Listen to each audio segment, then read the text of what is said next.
Mira a miña pel.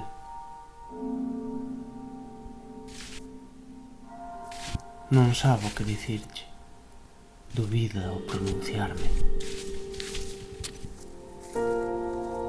A miña pel ten acento de funambulista e contrela a altura da rede o rastro vasto e delicado do estorniño.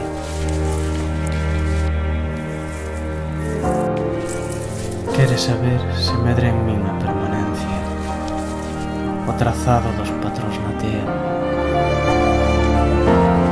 na súa textura de ornitóloga.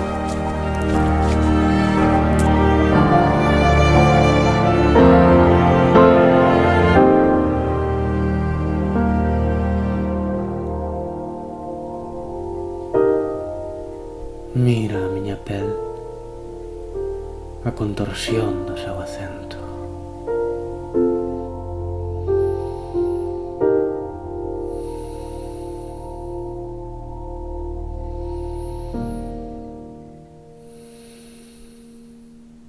Fálache no idioma da vertixe.